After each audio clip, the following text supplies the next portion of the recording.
আমি স্নেহাশিস আর আমার channel study with স্নেহাশিসে আপনাদের স্বাগত।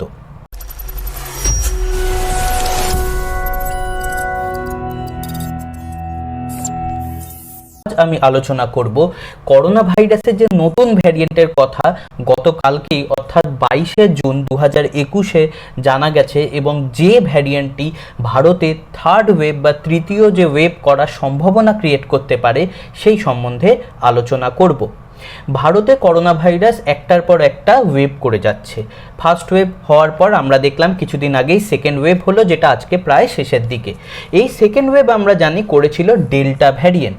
করোনা ভাইরাসের বিভিন্ন ভ্যারিয়েন্ট সম্বন্ধে জানতে, করোনা ভাইরাসের অন্যান্য তথ্য সম্বন্ধে জানতে এবং বায়োলজির বিভিন্ন অন্যান্য লেকচার্স বাংলা এবং ইংলিশে জানতে আমার চ্যানেল স্টাডি উইথ স্নেহাশিসকে সাবস্ক্রাইব করে বেল আইকনটি প্রেস করবেন।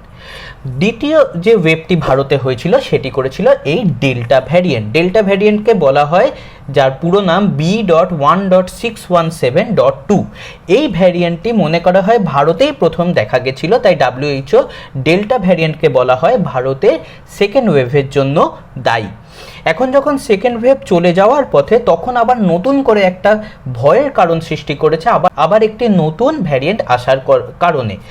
কয়েকদিন আগেই আবার একটি নতুন ভ্যারিয়েন্টের কথা আমরা শুনতে পাচ্ছি, সেটাকে বলছে ডেল্টা প্লাস ভ্যারিয়েন্ট।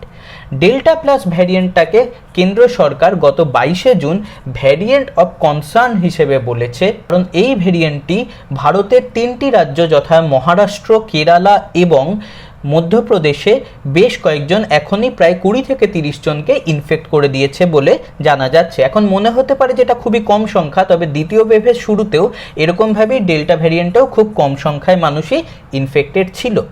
তাহলে এই ডেল্টা ভ্যারিয়েন্টের প্লাস যে নতুন ভ্যারিয়েন্টটি সেটি কি? ডেল্টা প্লাস যে ভ্যারিয়েন্টটি, সেই ভ্যারিয়েন্টটি আসলে হলো ডেল্টা যে ভ্যারিয়েন্ট যেটি আগে থেকেই আছে, যেটি আমাদের ভারতে খুবই হাই ট্রান্সমিসিবিলিটি বা খুবই বেশি ছড়িয়েছে এবং ক্ষতি করেছে, তার সাথে আবার সাউথ আফ্রিকায় যে ভ্যারিয়েন্টটি বেরিয়েছিল বিটা ভ্যারিয়েন্ট, সেই বিটা ভ্যারিয়েন্টের যে স্পাইক প্রোটিন, সেই স্পাইক প্রোটিনে হওয়া একটি মিউটেশনও এখানে দেখা যাচ্ছে। এই মিউটেশনটাকে বলছে K417N। এই K417N মিউটেশনটা আসলে আমরা দেখতে পেয়েছি যে করোনা ভাইরাসের স্পাইক প্রোটিনের যে RBD অর্থাৎ রিসেপ্টর বাইন্ডিং ডোমেন, অর্থাৎ করোনা ভাইরাসের স্পাইক প্রোটিনের যে অংশটি আমাদের শরীরের রিসেপ্টরের সাথে বাইন্ড করে বা বন্ধনী সৃষ্টি করে, সেই জায়গায় মিউটেশন। এখন সেটা মিউটেশন মানে স্পাইক প্রোটিনটা যদি দেখতে পাল্টে যায়, তাহলেই আমাদের বডির অ্যান্টিবডিগুলো আর সেই স্পাইক প্রোটিনকে চিনতে পারবে না, তাহলে টার্গেট করতে পারবে না। তাই ডেল্টা প্লাস ভ্যারিয়েন্টটি আগের ভ্যারিয়েন্টের চেয়ে আরও ভয়ানক হওয়ার সম্ভাবনা দেখা যাচ্ছে।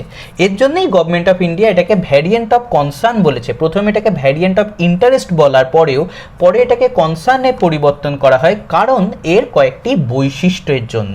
এই বৈশিষ্ট্যগুলো কি কি?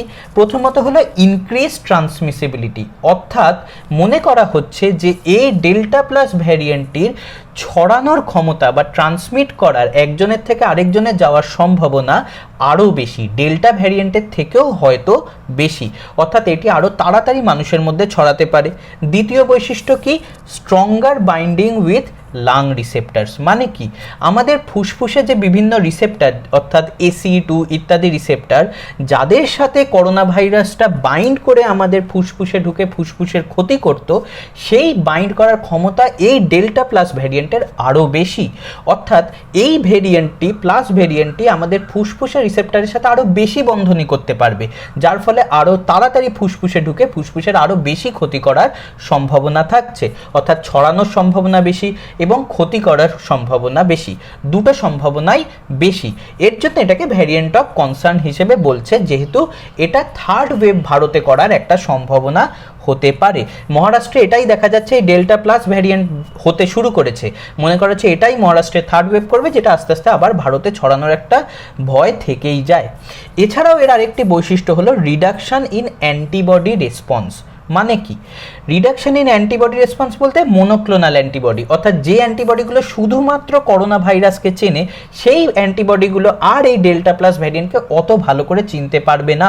যেরকম মনোক্লোনাল অ্যান্টিবডি ট্রিটমেন্টের কথা আমরা শুনতে পাচ্ছি, কস্টলি হলেও এফেক্টিভ। কেন? কারণ এই যদি আমাদের শরীরে এরকম মনোক্লোনাল অ্যান্টিবডি করোনা ভাইরাসের এগেনস্টে ঢোকানো হয়, সেই অ্যান্টিবডি গিয়ে করোনা ভাইরাসটাকে চিনে ধরে তাকে নষ্ট করে দেবে, যেটা আমরা বেশ কয়েক মাস আগে আমেরিকার তখনকার প্রেসিডেন্ট ডোনাল্ড ট্রাম্পকে নিতে দেখেছিলাম, যে ডোনাল্ড ট্রাম্প এইভাবে মনোক্লোনাল অ্যান্টিবডি নিয়ে ওই বয়সেও করোনা হয়ে সহজেই সুস্থ হয়ে গেছিলেন।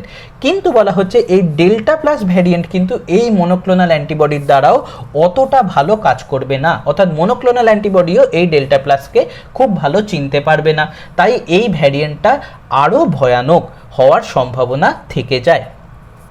এছাড়াও আরেকটা কথা কি, এই ডেল্টা ভ্যারিয়েন্ট আমরা জানি ভারতে প্রথম এসেছিল, কিন্তু ডেল্টা প্লাস ভ্যারিয়েন্ট কিন্তু ভারতে প্রথম নয়, ইউরোপে প্রথম দেখা যায় মার্চ মাসে।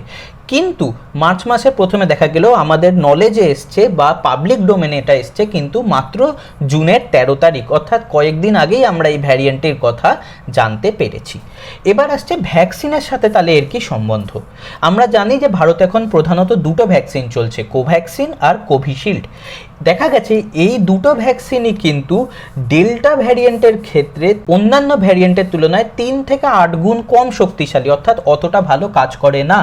তাই এই ডেল্টা ভ্যারিয়েন্ট এবং বিটা ভ্যারিয়েন্টের কম্বিনেশনে যদি ডেল্টা প্লাস ভ্যারিয়েন্ট তৈরি হয়, যেখানে ডেল্টা ভ্যারিয়েন্টের বডি এবং বিটা ভ্যারিয়েন্ট থেকে স্পাইক প্রোটিনের মিউটেশনটা আসে, তার উপর কাজ করার ক্ষমতা হয়তো ইন্ডিয়ান ভ্যাকসিনদের আরও কম হতে পারে, তাই এর এফিকেসি আরও কমে যেতে পারে। এছাড়াও ফাইজার মডার্না যে ভ্যাকসিনগুলো আমেরিকায় রয়েছে তাদের ক্ষেত্রেও দেখা গেছে এই ডেল্টা ভ্যারিয়েন্টের ক্ষেত্রে মাত্র 33%ই ফার্স্ট ডোজের পর এফেক্টিভ, অর্থাৎ অতটা এফেক্টিভ বা এফিকেসি নেই।